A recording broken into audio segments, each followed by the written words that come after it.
So in this video, we're going to welcome back Karen once again. Karen, we're seeing lots of you in this section of the course, aren't we? We have, yeah. Have you had your mind meddled with enough just yet? Oh, I'm not sure. Or shall we meddle with it some more? Keep going.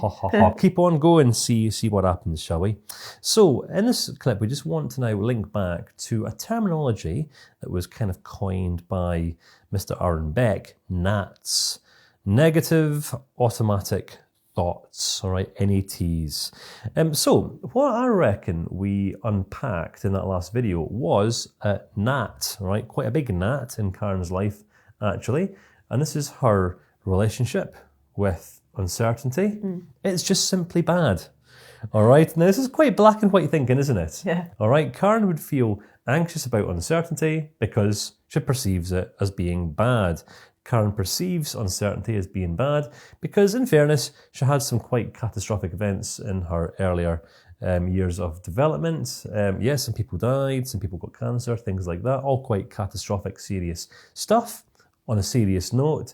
So we can understand how it is that we've kind of learned that uncertainty is bad. But what we've also come to identify is that this negative automatic thought has actually cost you quite a bit in your life. Yeah, it has, yeah. It's cost you quite a bit throughout your 20s, and it's really impacting the way in which you relate to other people as well. It is, yeah. Anytime the challenge comes into a situation. Yeah. So this is kind of coming at the cost now of the connection that you actually want. And this was something that we decided we wanted more of earlier in the course, wasn't it? Meaningful connection with other people. So thinking in this way, uncertainty is bad. It certainly isn't serving you. It's certainly not serving your relationships. It doesn't seem to be serving you in too many areas in life at all. It's also, it's obviously good to be cautious sometimes, but it's good to be wise. And it's good just to be aware of how it is that our outcomes in life are being impacted by our internal patterns of thinking. Because it gives us more options, doesn't it? Yeah, yeah. So what we're going to do here, I'm going to practice this set of Socratic questions on Karen in response to this NAT, this negative automatic thought. And this is that uncertainty is bad.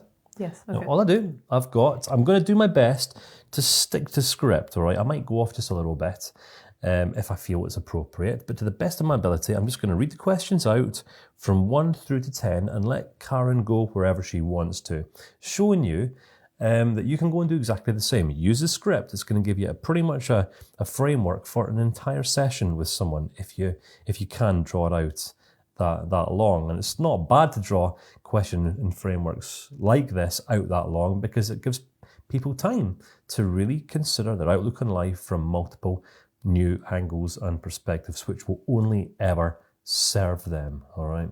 So, Karen, uncertainty is bad. Okay. Yeah. All right. Let's just look now. All right. Let's look and see. What is the evidence for this thought? Uncertainty is bad. Uncertainty is bad. I'm just going to take a few notes if it feels appropriate so we can come back and revisit as we go. It's been bad in the past. So it has been bad a few times in the past. Yeah. And that therefore means that it's going to most likely be bad again in the future. In the future, yeah. Okay, so what we've identified right away is an unhelpful thinking style, haven't we? Yeah. It's like the past equals the future. Yeah. See, very, very simple how quickly we elicited that one, didn't we? Okay, what's the evidence against it? When has uncertainty not been bad? Because sometimes we'll focus more on, Yeah. Well, when we met, that was uncertain. I didn't know you at all, and we ended up getting married, and that's turned out to be a really positive part of life. That turned out to be not too bad. So that turned out not to be so bad in the end. Yeah, you turned out to be not so bad in the end. Well, that is good. I'm going to take that as a real personal validation there. All right, cool. So we've got evidence for this thought, but we've also got evidence against it. Yeah. Okay, cool. Yeah. If there was more evidence against it, what would that be? More evidence against it. Against uncertainty being bad. What other times in the past has uncertainty actually been quite good? In relation to excitement, when you're excited about something. Yeah, there's been some events or discussions online in the community that I've gotten involved in, I felt a bit apprehensive, but having gone through with it and sticking with the uncertainty, I've really grown through the experience. Okay. Really grown in confidence, and it's a real buzz actually coming away from some of these types of things. It's interesting. Yeah. Now, I know since some of our last conversations, you actually made a decision to host your very first workshop tonight inside of ecology. Yes, I did, yes. That's it. And what is it you're going to be discussing tonight? Going to be discussing some of the ideas that actually you've talked about recently to do with influence and how we can't influence people unless we're first managing ourselves and our own emotions well. Good. So self-regulation is pretty much key. So all of this stuff that we're talking about is totally relevant, isn't it? So you're actually hosting an entire workshop Yes. around this idea on growing in self-awareness, becoming more effective, resultantly of managing oneself. Yeah. And then in response to this, being more aware of others. Yeah. And then ultimately being able to influence other people more effectively because of how it is that you've grown to better influence yourself. Yeah. Yeah. So self-awareness is key. Yeah. So basically what we're saying is that you're tonight about to do something brand new. All eyes are going to be on you, right? Most of the time, eyes are on me because I'm the guy doing all the teaching. But now it's going to be you. You're hosting a workshop. There's going to be a lot of people watching you, hanging on your every word, looking to you for insights, for guidance, and all this kind of thing. And I don't want to be... how's the angst feeling? I'm really playing on this just a little bit. I kind of compartmentalised this part until later on, but now I'm feeling it. Now you're feeling it. But why have you committed to it? Because I know I've got some value I can offer. I've learnt a few lessons over the last few years. I'd like to think so. Through not managing myself well, and that's come at a cost. So basically you're a few steps ahead of where some people find themselves in life. Yeah. Which means you're actually going to be able to share some ideas, some insights that might really serve some people and build them up. Yeah. And the thought of this level of uncertainty? Yes, it's a little bit apprehensive, but it's also exciting. It's exciting. Yeah. It's interesting, isn't it? Right? It's this how we experience life emotionally, especially when we're looking in different directions. So if we look at the past, sometimes memories, things that we've done, we might feel happy or sad. Fond memories, sad memories, things like that. When we're looking to the future, though, we don't really feel happy or sad about things that haven't yet happened. We'll feel either excited or we'll feel angst. Yeah. Won't we? Yeah. All right. That's just kind of how things are. You can't feel anxious about something that's happened in the same way you can't feel depressed about something that hasn't happened or sad about something that hasn't happened. You can only feel anxious or excited about something that hasn't yet happened. Looking forward, looking backwards. Okay, so that's good. So we've got some evidence for this thought. We've got some evidence against this thought. Uncertainty is bad. Sometimes uncertainty is good if it makes you feel excited. Yes. Yeah. So uncertainty is bad when it makes you feel anxious, but uncertainty is good when it makes you feel excited. And it's like two different sides of the same coin. And who determines then whether uncertainty is good or bad? Me. So you're in control of determining whether uncertainty is good or bad. Yeah. Okay. Yeah. But it's definitely you in control of this. It's definitely me in control. Yeah. So you're also therefore then in control of whether you're feeling excited or whether you're feeling anxious. I'm in control. Yeah. You're in control of that. Yeah. Yeah. Interesting. That just contradicts many common cultural beliefs, doesn't it? Oh Yeah. my goodness. Okay, cool. So let's come back to uncertainty is bad. Let's just milk this one dry. Are you basing this thought on facts or on feelings? It's based on feelings. Based on feelings. Yeah. Feelings from the past where I've really felt completely anxious about the uncertainty levels. The fact is that actually, no, so in some cases, uncertainty is a good thing. So uncertainty is a good thing if you choose. If I choose to accept that it's a good thing. Yeah. Interesting. Yeah. I just want to make sure that you're actually in control here, that you're not being influenced by magical, mystical powers that be or anything like that. You're actually in control here. I'm in control here. Good. That's okay. It's interesting. So, uncertainty is bad. Is this idea black or white when it's really more complicated? I've been looking at it in a black or white way, yeah. You've been looking at it in a black or white way. Yeah. So what does that then mean? It means that actually it's more complicated than that. There's different elements, like it's uncertainty. Naturally, I will feel a little bit apprehensive, but it's also exciting. It's an opportunity. I know that I'll grow through it. So it's more complicated than just black or white. It's more complicated, yeah. Sometimes the words that we use can really enable us to look at things totally differently, can't they? So I asked you the question, is this idea black or white when it's really more complicated?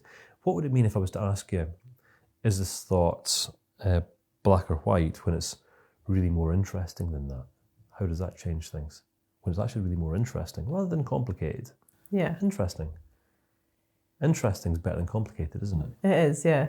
Yeah. Like frames it in a more positive light. That's it. We can look at an issue, we can look at a challenge or a hurdle or an obstacle or something like this and say, oh, this is complicated. Or, this is interesting. Yes. Yeah. Can't we? Yeah. Yeah. You kind of then therefore look for what's good about it rather than what's bad about it. So uncertainty can sometimes be interesting. Can sometimes be interesting. Rather than complicated. Yeah. Or negative. Yeah. Interesting. Interesting, isn't it? Okay. Uncertainty is bad. Is there any way that you may have misinterpreted the evidence? Have you made any assumptions before around this? Have you made assumptions here? Uncertainty is bad. And if so, what assumptions have you made? Quite big assumptions that uncertainty will lead to catastrophic things happening. So you assume that uncertainty is going to lead towards these catastrophic things, which we know is this pattern of dysfunctional thinking. Yeah. And that's on you. That's not anyone else. This is definitely on you. That's on me. Yeah. It's definitely on you. Okay, Yeah. good. Just so we're clear. Yeah. So if we were to then assume that uncertainty was actually really interesting, Yeah. what will that then? How will that change things?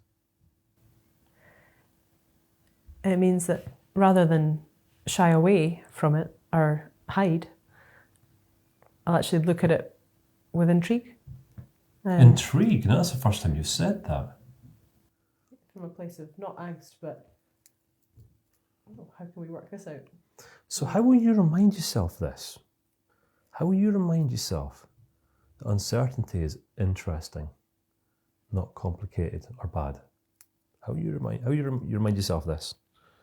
Because this is quite important, really, isn't it? Yeah. It's a good question. I'm not sure. I'll give that one some thought.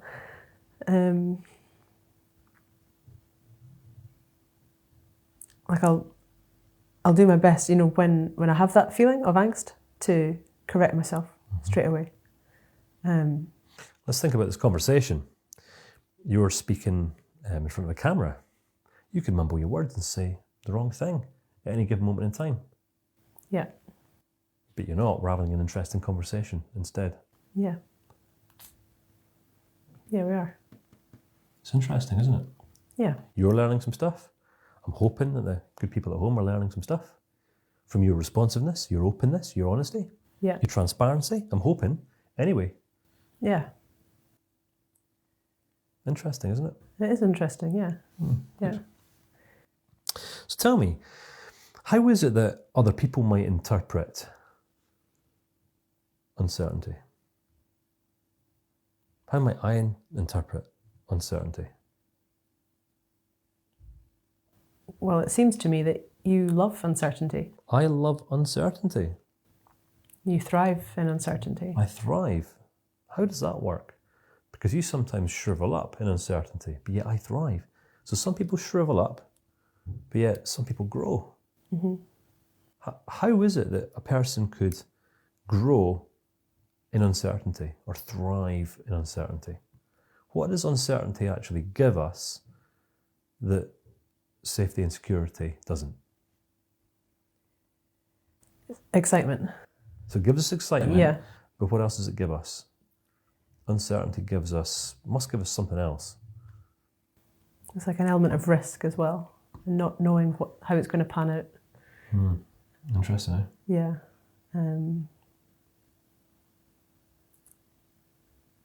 You know what I think? You know what I think about? I just think about a story. I'm not even sure if this is true. You know, if you get a goldfish, put a goldfish in a bowl, a goldfish will only grow to a certain size. But then when you get a larger bowl, then the goldfish will grow to that.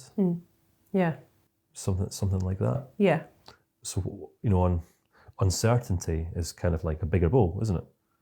It's like something beyond that which we're comfortable with. Yeah. Yeah. Isn't it? And so you grow to fill the new space. So you grow to fill the new space. And what might that then mean about you if you were to grow to fill this new space? That I would become comfortable and used to that new level of communicating or risk. Uncertainty. And then what do you think you want more of? Then I want more uncertainty. You want more uncertainty? To grow more. Oh, that's interesting, eh? That is an interesting idea, isn't it? Just an idea. And all we're looking to do here is just shift Karen's perspective, her relationship with uncertainty, through asking some very, very simple questions. Cool. So let's just come back to this crazy abstract idea now that uncertainty is in fact bad. I mean, it does seem that we're actually starting to realise that it's actually the complete opposite that's true. Uncertainty is actually really good. But let's just go, I'll humour you here. Yeah. Uncertainty is terrible. It's absolutely diabolical. In fact, uncertainty is catastrophic. All right?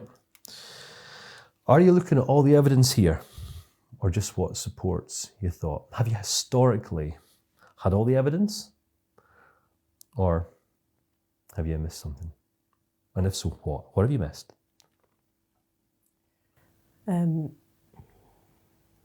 Yeah, I've missed that in many cases, and for many people, uncertainty is a really good thing. So for many people, uncertainty is a really good thing. In fact, probably for all people. It's just that some people choose to live like I've been and shy away from it. How much? So when you haven't, all these years you've seen uncertainty as being bad, how much excitement have you actually had in your life? Let's go through your 20s. Because I know you said you didn't pursue a music career that you actually really wanted to. Yeah. Because you didn't like uncertainty.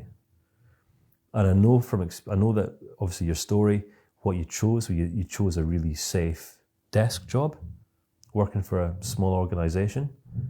Yeah. That didn't provide you with any opportunity to grow. No. It was just admin work. You were like someone else's dog body for quite a few years, and they didn't even really pay you very much. No. Did they? No. So did that excite you? Did that give you opportunity to grow? No. So that didn't excite you? So not making peace with uncertainty has cost you? It's cost me excitement throughout the... It's cost you excitement? First part of life, yeah. Earlier part of your life, through your development years. Interesting, eh? Yeah, excitement, and also growth, in a way, my own growth. Growth as well. I think I mentioned earlier on in the course that we've sometimes actually got to look. Remember, we've got these two little voices. We've got the little angel and the little devil on our shoulders, metaphorically speaking. If we're not aware of which voice we're actually listening to, we can end up being led astray. And how many people do you know that have that actually still live a life, no uncertainty, no excitement, no risk? Many, actually. Not really passionate about anything in life, just because they want to play it safe, because they're of the same mindset that uncertainty is bad. Yeah. Let me ask you one crazy question. Now, this one question actually ties in with our core values.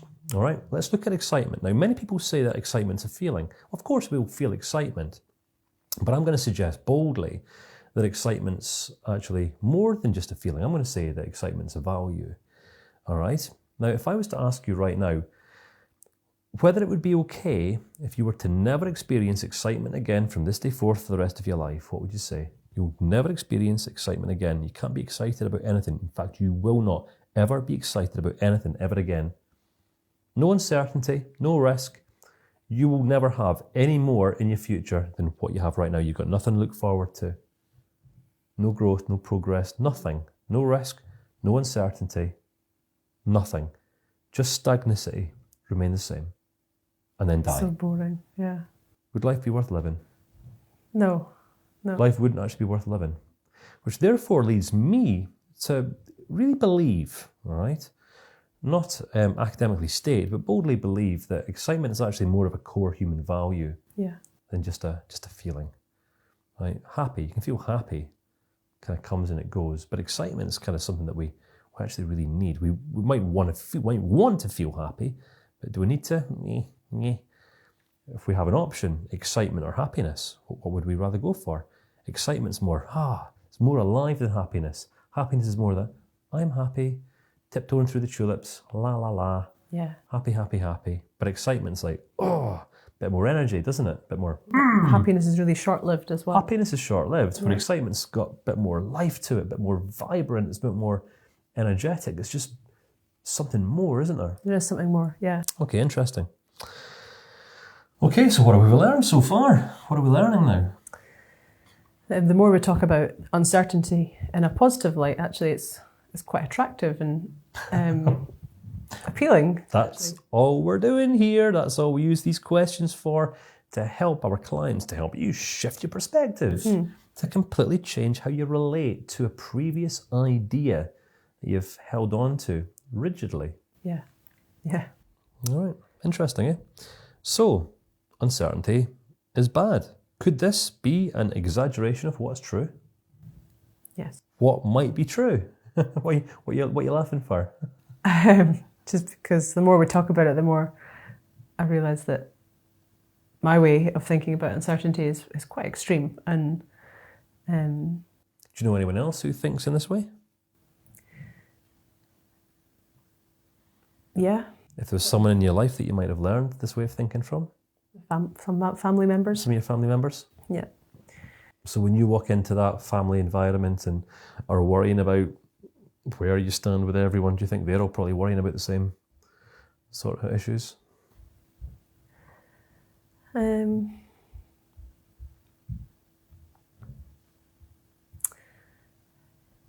you a family of warriors, or are you a family of bold? I imagine they're probably worrying on the same level. Yeah. On the same level. Yeah. Birds of a feather, and that sort of thing. Yeah. Something like that. Interesting. Okay, so this idea, uncertainty is bad. Do you have this thought out of habit, or do the facts now actually support it? No, the facts don't support it. The facts don't support it. This is a habit. It's just a bad habit. Yeah. So it's a habitual pattern of unhelpful thinking that's actually cost you quite a lot throughout your life. Yeah.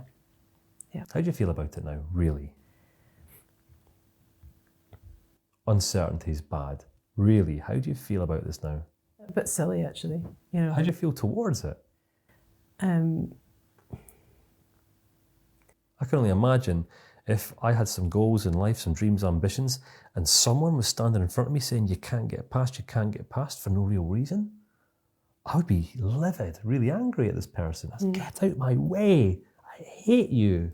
I would hate that. Hate to be held back in life. Yeah. Yeah, I mean, there is an element of anger towards it and kind of disgust. Disgust. It's like, it's so small, so small, such a small way of thinking. Interesting, eh?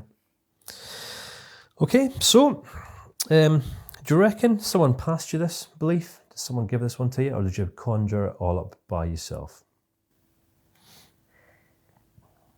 I think it's been influenced by family growing up, who would tend to play it safe in the way they live their lives. But the way I've interpreted it is quite extreme. I think following all those childhood experiences, I don't think I could put that on anyone else. It was just Your the way I choice. looked at it. Your perception, the stories that you told yourself. Yeah. So, last but not least, final question in the Socratic question and framework. And as you can see now, it's a conversation that we can have. Pretty much an entire session you can have, all right, just around these questions, exploring and absolutely exhausting a disruptive pattern of thinking or a cognitive distortion. You can tear it apart just through these questions. Uncertainty is bad. Is this thought, this idea, a likely scenario now, seriously, or is it just a worst case scenario? It's just the worst case scenario. Yeah. Can we move on now? Yeah, can move on. Can we move on and leave this one behind? Yeah. It's just kind of like, just get on with life, eh? Can we just get on with life Yeah. and stop clinging on to an abstract idea like this? Uncertainty is bad. It's not helpful, is it? It's not serving you. It's not served anyone. No. Interesting. Okay. Right, Karen. Have we changed our mind towards something? Because in the last demonstration, all right, what you said was that the problem was a feeling. But the problem wasn't no feeling, was it? The problem was, in fact, your relationship with uncertainty. Yeah, it was. And the reason why we've asked all these questions is to help you review and critique your relationship with uncertainty. Yes. Has anything changed now? And if so, what has changed? How now do you view uncertainty? I think one of the probably key moments in that conversation was when we talked about your relationship with uncertainty and how you quite like it. You quite like it and you thrive in uncertainty. And I made a sort of connection that if that can be true for you, then why could that not be true for me? Perfectly rational observation. If I just continue to put myself in that environment and don't look upon it with fear, but actually, okay, this is exciting. This could be exciting. Interesting. Yeah. So I think I'll need to practice this, but the way I'm framing it now is different. It's different. Yeah. Good. And that's all that we ever need to bring change into our lives. It's not so much about trying to change a set of habits or trying to change a set of behaviours or trying to build a new discipline in our life. It's actually about making peace with an idea or a thought that perhaps we actually previously weren't at peace with. It's about just reviewing the assumptions that we've made about ourselves, what we're capable of, what we like, what we dislike at an earlier stage of our development. So, these are Socratic questions. As you see, a conversation, an entire session within itself. You can drag this out for 2 hours if you want to. I mean, I could have taken this conversation in all sorts of abstract directions. It kind of really is going to be determined by just how lodged your client is in an unhelpful belief. I mean, obviously, we've had a few conversations now, and we can see that Karen's actually already starting to change. Her desire to change is greater than her desire to remain the same. She's wanting to make some shifts in her life. So all I am really here to do is just show Karen the direction in which to travel, and then she'll ultimately be the one who goes on and pursues these new choices for herself, which is kind of all our role is as CBT practitioners. We're just the Sherpas, they're the action takers. If you were to refer to this relationship in a Star Wars sense, all right, this is where we are kind of like the wise Master Yodas, and these are young Master Skywalkers who are just going to get ready to get out there and start, saving the galaxy and stuff like that, because that's going to be really uncertain and really exciting, isn't it, Karen? Absolutely. Absolutely. So without further ado, listen, hope you found this demonstration useful. It's a really straightforward process. You can't do any harm with this, honestly. You can only lead a person into a greater depth of insight and understanding and appreciation for themselves. So take these questions, go and practice them on someone that you know, or take yourself through them, do whatever you need to, and I'll look forward to seeing you again in the next clip.